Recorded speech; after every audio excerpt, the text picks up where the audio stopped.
Okay, this is from chapter 9 from the book Best Christian Art, Paintings About Early Christianity. Okay, this is like part B. We did the part A yesterday. So we're going to start out, we just did St. Peter, now we're doing St. Paul. And here he is preaching in Athens at the Areopagus. The New Testament is written in Greek. And the Greeks were very open-minded, and a lot of Christianity is strongly related to the ancient Greeks. People try to pretend that's not true, but it's obviously true if you study it. You know, there's two major lines of Christianity. There's the Aristotelian Christianity, as gone through Thomas Aquinas. There was more of the Platonic Christianity, as went through St. Augustine. Okay, and then you look back in the Medicis in the Renaissance in Italy. Plato was very popular with one group, including with the Medicis, St. Aquinas and more of that Aristotelian perspective with others. So here is St. Paul preaching. This is painted by Raphael in 1515. And this is something from 1 Corinthians. If I speak in tongues of men and angels, but I have not love, I am a noisy gong or a clanging cymbal. And though I have the gift of prophecy and understand all mysteries and all knowledge, and though I have all faith that could move mountains, but have not love, then I am nothing. Love is patient. Love is kind. Love does not envy or boast. It is not arrogant or rude. It does not insist on its own way. Love does not rejoice in wrongdoing, but it does rejoice with truth. Love bears all things, believes all things, hopes all things, endures all things. Love never ends.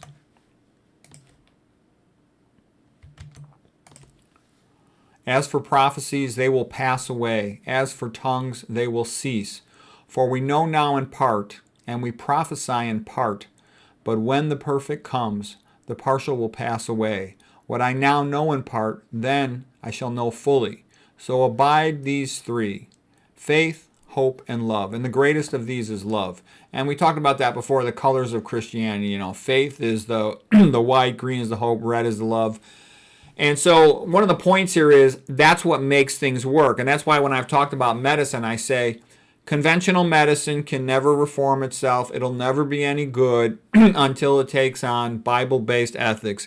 Man is created in the image of God, therefore part divine as well as part beast. The individual is the most important thing, and we shall treat him with love and respect. There's just too much money to be made. And so the modern system runs on atheistic Darwinism. That's why it can't be any good. It actually stinks, but, for people who really understand it. Okay, continuing on here with the next painting. This is St. Andrew, who was also martyred. So St. Paul was martyred. He's really kind of became an apostle in a sense. St. Peter was martyred for Christ. St. Paul was martyred for Christ, both under Nero. And then here is St. Andrew. He was also martyred for Christ. 11 out of the 12 apostles were martyred for Christ. St. Andrew was known for having been crucified on a cross like the letter X. This painting was by Mattia Preti from 1699. Okay, here's St. Mark, preaching in Alexandria in Egypt. Painted by the brothers Gentili and Giovanni Bellini, the Venetian painters. They're always good with the colors. And St. Mark has a strong association, of course, with Venice. Here is the painting of, this is the cover for the movie. This is one of the great versions of the movie of Quo Vadis. So Quo Vadis was written by Henry Sienkiewicz, the Polish writer. It's one of the all-time four greatest novels of all time. I mean, the four greatest novels of all time are Christmas Carol by Charles Dickens, the English writer, Les Miserables by Victor Hugo, the French writer. Number 3 would be Brothers Karamazov by Fyodor Dostoevsky, the Russian writer. Number 4 would be Quo Vadis by Henry Sienkiewicz. And it was set right in the time of early Christianity. And this is the girl Lygia. She was the barbarian princess who became a Christian. This is the Roman general Vinicius who fell in love with her. This is Poppaea, who was the mistress to Nero. And Nero is just sort of an evil villain, thought he was God, and he did so many bad things. But it's a magnificent book. It's a magnificent movie. I gave that movie 8 out of 10 stars. Here's one painting of Nero when he burned down Rome. He intentionally burned down Rome because he wanted to build buildings. And as you can see, the same patterns in history happen today. I think one of the reasons why Europeans tend to be so much more with it than Americans are, Europeans understand all of this stuff. Whereas Americans, they go to public school, most of them, and they're sort of trained to think that society likes them. In my experience, anybody who thinks society likes them is incapable of thinking. You have to think, like, imagine you were the billionaire and you ran things. What would you be thinking? That's the proper way to think. And then you see the way they think, a lot of them is sick. Okay, it's non-Christian, very much so. So Nero intentionally burned down Rome, caused many, many thousands of people to die. Then he blamed it on the Christians and put all kinds of spectacles in the amphitheater, the Colosseum after that. Okay, Ayn Rand, who was a great scholar of literature, she wanted to be a great writer herself, so she read everything she can get her hands on. She said Quo Vadis is the best novel ever written. If you look like what a novel should be, Quo Vadis is that. A likable protagonist, Pretonius and Vinicius, has a goal, constantly runs into obstacles. A contrast of cultures, you name it, it's there. Okay, Nero fiddled while Rome burned. And again, you see the parallel. You see the parallel to what happened not that long ago in Hawaii. Okay, burning something down so someone else could build what they want in that same location. You see the same parallel in Paris, in France. There was burning down in the city while the so-called ruler was, going to an Elton John concert. Okay, so what I'm trying to say is the value of knowing this history. I strongly believe that the ancient Greeks and the ancient Romans should be taught in every single school to children. If you learn what happened with the ancient Greeks and the ancient Romans, you become so much more with it. You can have an intelligent conversation. What I like about this ancient history of the Greeks and Romans is that when people talk about it, they've got no dog in the fight. Like if you talk about what happened in the 1900s, a lot of people are offended if you don't see things the way they do. There's a lot of emotional feelings that push into it. Versus when you just talk about human behavior of the ancient Greeks and Romans, nobody has an emotional commitment one way or the other, and you just get the truth out of what happened. Okay, here's a painting. This is Nero's fire in Rome in 64 A.D. It was put out and restarted. It was restarted in a bunch of locations. This one's by Herbert Robert in 1785. All of that, by the way, is in the book Quo Vadis. Okay, here's just a little bit of perspective on the kind of things that Nero did. He killed his mother, okay? That's how evil Nero was. He first of all put her in a boat that was designed to collapse, and when she was out to sea, it did collapse. She somehow managed to swim away, but then he still had his goons, chase her down and, put an end to her. That's what he did to his mother. He did that to two of his wives. And I mean, what does that remind you of? It kind of reminds you of like Henry VIII, okay, who bumped off like 5 wives or something. So what I'm saying is when a ruler has total power and has no God above them, they often will behave very badly.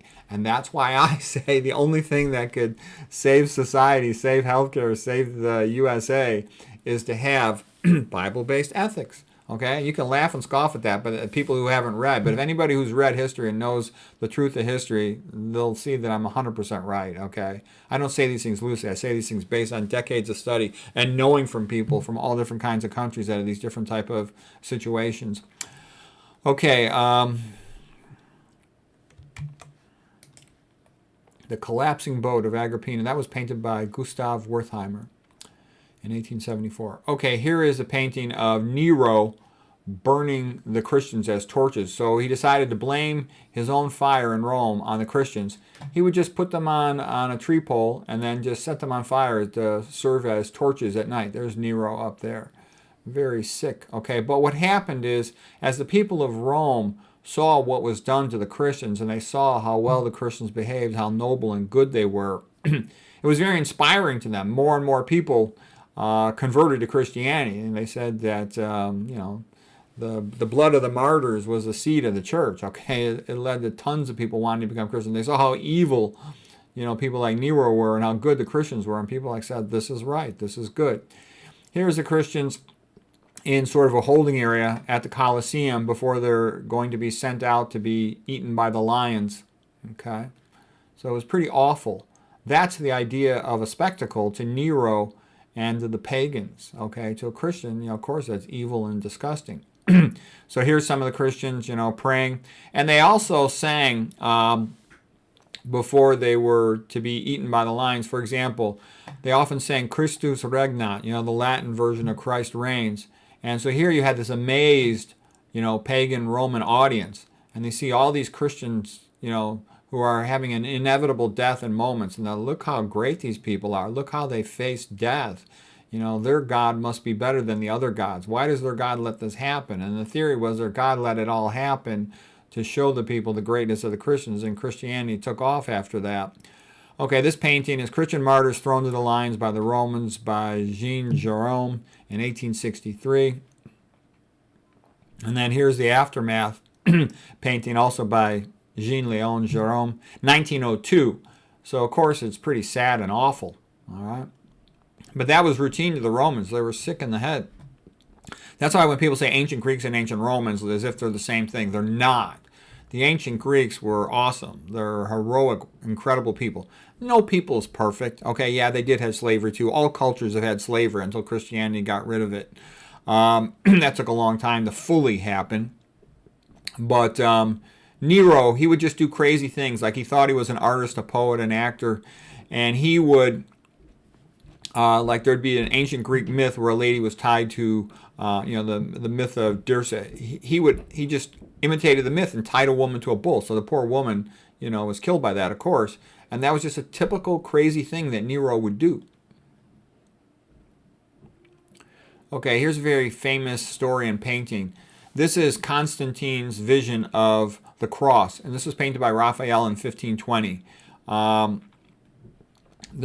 Initially Christianity was sort of a small group until it was made sort of the official religion of Rome by Constantine. So Constantine had to fight a big battle, and the night before the battle, he saw a vision of the cross in the sky.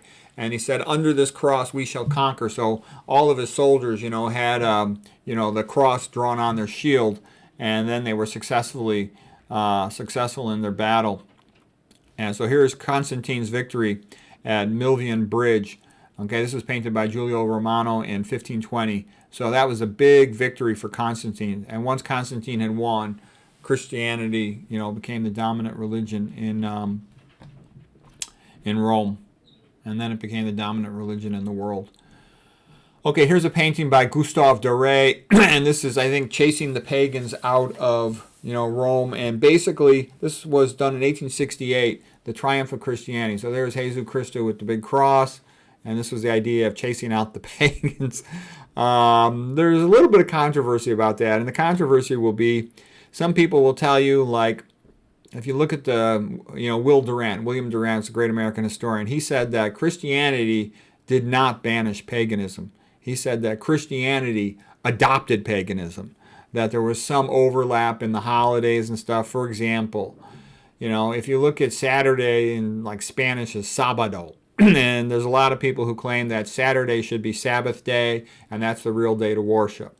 Other people say Christianity took Sunday as its church day because that's the day that the Romans worshiped the sun, for example. Okay, so I'm not going to get into all that stuff. I think you can drive yourself crazy with that. I've read tons of Bible commentary, and there's tons of contradictions and stuff about all this type of stuff.